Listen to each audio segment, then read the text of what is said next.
Hello there, Riderflex Nation. Steve Urban here with more career advice and job interviewing tips for you. And as a quick reminder, if you enjoy our podcast, please remember to subscribe to our channel and like the episodes. And on today's podcast, we have Chris Finneral, the CEO and co-founder of SketchDeck. Chris, thanks so much for joining me today. I really appreciate you calling in. Thanks, Steve. Pleasure to be here. Why don't we start with you telling the listeners a little about yourself, both personally and professionally? Sure. So I can kind of start back from my time at university. So I'm from the UK, as you can probably tell from my accent. I was there studying engineering. When I left there, I joined a startup. So that was my first kind of taste of the startup world. A company called Breathing Buildings that was in Cambridge in the UK. And that's where I first kind of got a good feel for what working in a startup was like, and really liked the feel of it. After that, I actually left the startup world briefly and went to McKinsey, the consulting firm, where I really got a good insight into how businesses work and things like strategy and operations, and kind of enjoyed that environment, enjoyed the experience, the exposure that I got. I learned a ton there, but I felt at the time it wasn't quite the right fit for what I wanted to do with my life. So after being there for a few years, I left and started my first company in the UK along with my co-founder, and we tried that one for about a year, and it didn't really work out in the end. We were trying to combine data and surveys and provide like automated insights into that data. It was pretty tough. We didn't quite go as we wanted, but learned a lot from that first experience. Right. And then after that, we started SketchDeck and had a lot more success this time around. Very early on in that process, we were funded by Y Combinator. They're out here in the Bay Area and Silicon Valley, and that's what got us out into the US, and has been working on that for the past 5 years now. Great. Sounds like that entrepreneurial bug has been in there for a long time, from early on. It has been. I think I've always enjoyed that. Tell us about SketchDeck. Let's go into that. Tell us about what SketchDeck does and how it benefits companies. Sure. So SketchDeck is a software-powered design service. It will focus on businesses' everyday design needs. So you think of things like sales decks, marketing materials, internal presentations. It's the things that go on every day inside a business. And typically these everyday design needs are worked on either by people like marketers or salespeople themselves, not designers, or these projects get queued up for days or weeks, waiting on the internal design team to have some capacity, or for the agency to free up and work on them. And that just slows things down or leads to kind of bad design and ultimately hurts the brand of that company. Right. So what we do with SketchDeck is we have this awesome platform which makes starting a project super easy, really fast, like automatically prices things, takes care of feedback, handles all the invoicing and billing and everything in a really seamless way. And we have an awesome group of designers that are all around the world that are working on these projects for you, delivering really great design, making sure all of your brand guidelines are followed, and getting you that design that you need quickly and efficiently. So great. Yeah, pretty awesome stuff. That's great. Can you tell us a little bit about the culture at SketchDeck? What it's like to work there, what kind of candidates you look for in general to join your team? Yeah, so we have a really kind of open, honest, smart, collaborative culture. I think if I was going to throw a few words out there, we definitely want people on the team who care about culture, who are really like nice people to work with. Like we really want to make sure everyone here is good. All right. We want people who want to help other people out. So we have a set of values, 5 values that we work to as a company. So it's helping each other succeed and grow, achieving ambitious outcomes, taking responsibility, sharing honest progress and feedback, and being inclusive. So we really look for people that like those values and can work within those values. And that's really helped us, like having that clear set of values that we're working towards has helped us get a really great team together. And yeah, we've been very lucky. We have an incredible team today of really smart people who work well and have fun together as well. You guys have done such a great job of identifying who you are from a culture perspective on your website. Matter of fact, better than probably any company I've seen. And I've dealt with a lot of companies, and you really just go to great lengths to make sure people understand, hey, this is who we are. This is our culture. These are our values. I mean, really a phenomenal job. And also, spent a lot of time with us, Riderflex, when we were talking about, culture and the type of candidates. And so I know that's very important for you. You guys do a great job with that. You've interviewed a bunch of people, in your career so far and hired a bunch and doing it on a regular basis. Do you have a favorite interview question or a couple that, you love to ask? Yeah. So there's one, it's, relatively simple, but I like the question, tell me about something you've worked on that you're proud of. Okay. So it's a pretty simple question. There's not much to it, but I think you learn a lot from that. So you first of all get a sense of what someone's level of, what does something that they're proud of look like to them? Mm-hmm. And it tells you a lot. And you also get to hear about something that they've done that they're excited about. And I think, again, that can provide a whole host of other follow-up questions that you can really dig into something like that. Mm-hmm. So that's one for me. One I use in every interview I do. On that question, tell me about something you're proud of or that you've accomplished. What I look for there too, and I'm guessing you probably do the same, I always look to see if they compliment somebody besides themselves on that accomplishment, right? Like, a team member, or hey, me and my team did that, or something like that. I just look for that humble factor a little bit, just to make sure that it's not all about them. Are there common mistakes you see? I mean, do you just shake your head sometimes? You go home at night and you tell your wife, you're like, oh my God, another candidate blew it, and here's why. Do you have like some common mistakes you see there?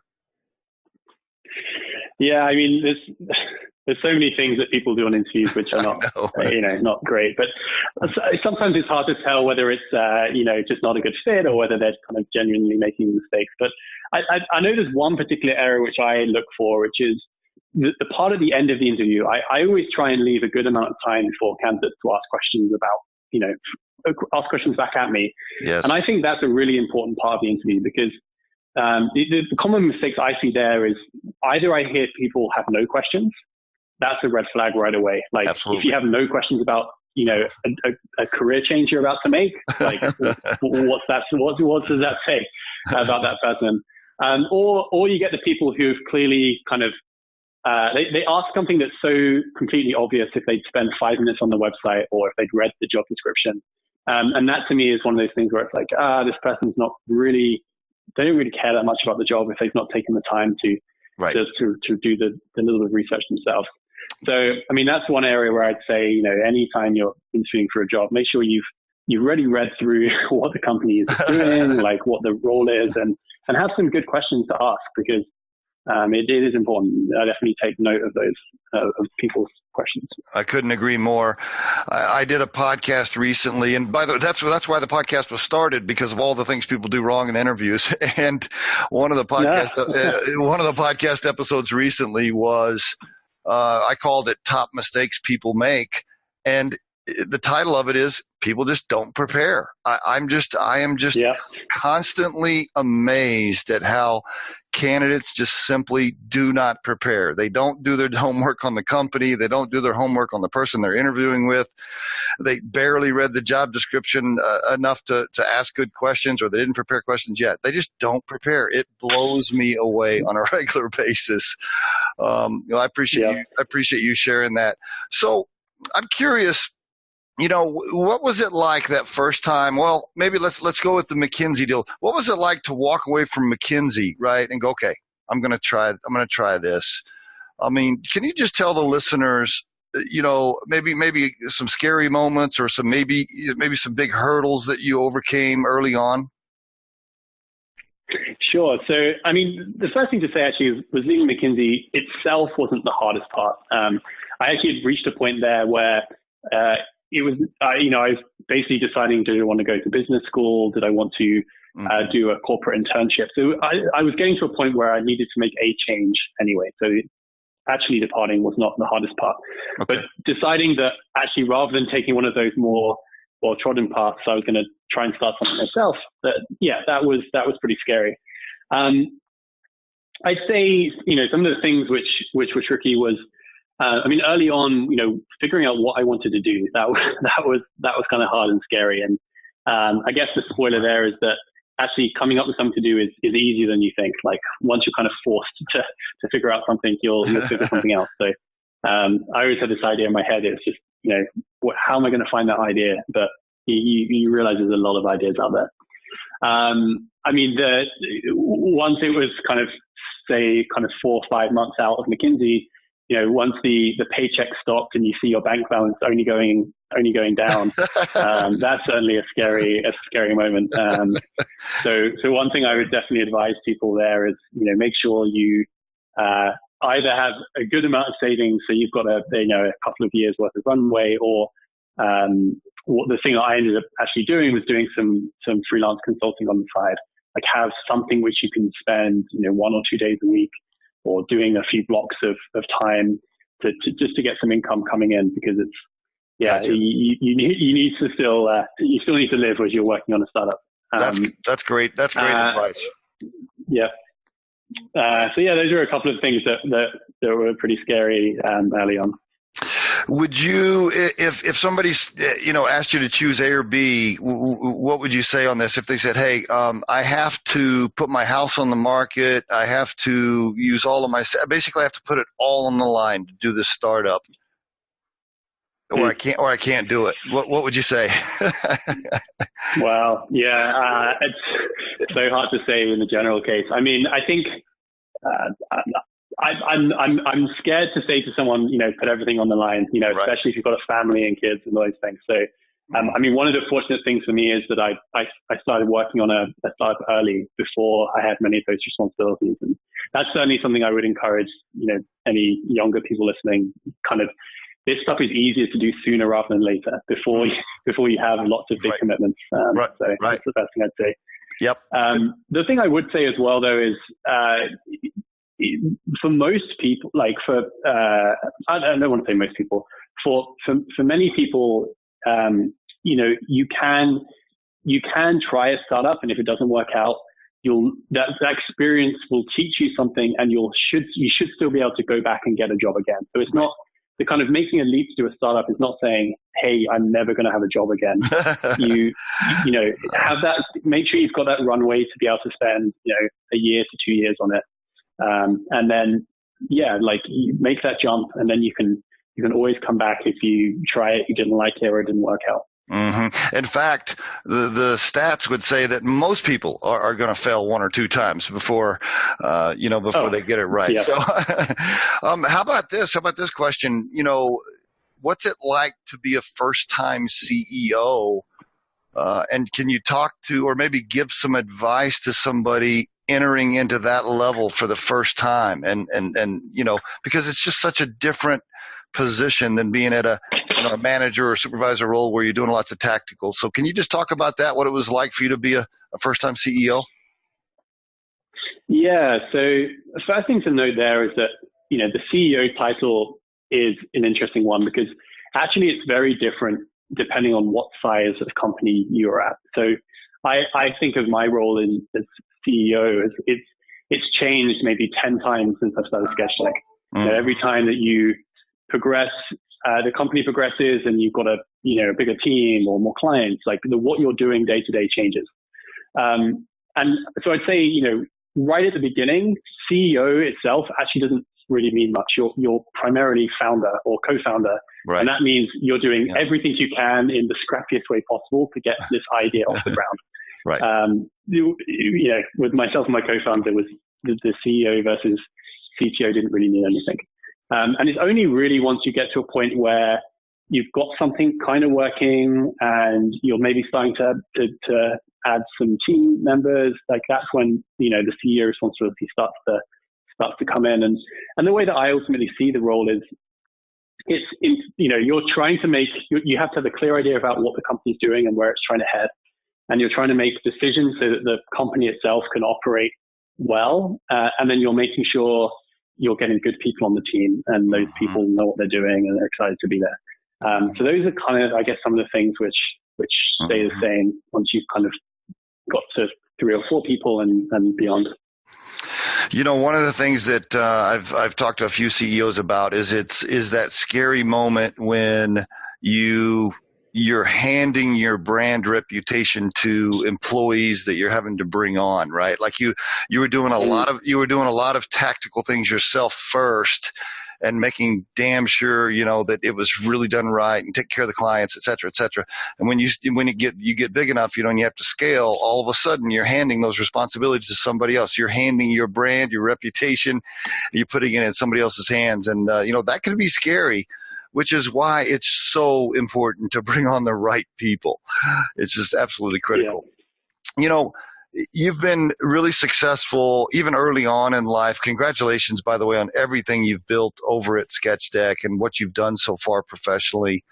A couple of more questions. I don't want to keep you very much longer, but just a couple more. If you had to, speaking of your success, if you had to identify a couple of key contributing factors to your success so far as a professional, what would those be?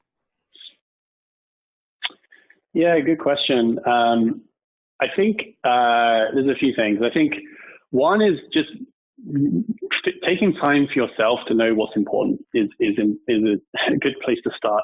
I think too many people just kind of fall into something and then just keep doing it because they fell into it. So knowing what you want is important, and then taking risks. Like there's no way to get to what you want without taking that risk, without leaving that company and starting something or. That's so important. You have to be prepared to take the risk. And here I'm specifically emphasizing, if you want to found something, you can avoid taking risks if you want, but I think taking risks allow you to get more things.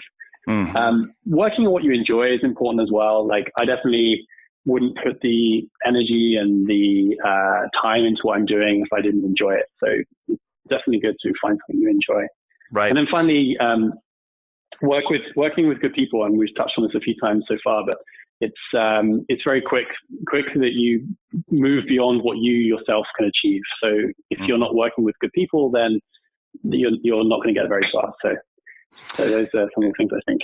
Thank you for sharing those. One of the things on the risk piece, it was interesting. I had a young lady. I was over visiting a girlfriend of one of my sons, and she was visiting. We were in the dining room, and we were talking about startups and things like that. And in fact, we were at Riderflex. We were thinking about maybe having her do some work here at Riderflex. And she said, well, but it's still, it's startup, and there's, you guys are just getting started, and there's no guarantee. And I got this other job offer, and it's a guaranteed permanent job offer, and I'll be safe there. And I was thinking to myself, there are no guarantees. And so the one thing I think people should realize is, when they're wondering whether or not to leave the cushy W-2 job from that big company, I do think people sometimes think, oh, I'm safe here, right? Like, oh, this is permanent. I'm safe. I'll have this job as long as I want to. That's really not the reality. And if you live long enough professionally, you learn that. And so, and that's a perfect reason to go ahead and step out and take the risk on a startup because, there's risk everywhere is my point. And so I just wanted to touch on that. Yeah. That's true. Last question, real quick. One of my favorite questions. I usually ask everybody this question that comes onto the podcast. And trying to keep this one away from family if you can. I like to push people beyond the family answer because that is the standard answer, and it should be. But professionally, if you're just thinking about it professionally, what is Chris's core purpose in life right now? Right? Like, we've all kind of had those moments where you're laying in bed and you're staring up at the ceiling sometimes, and you're like, okay, now what exactly am I doing here?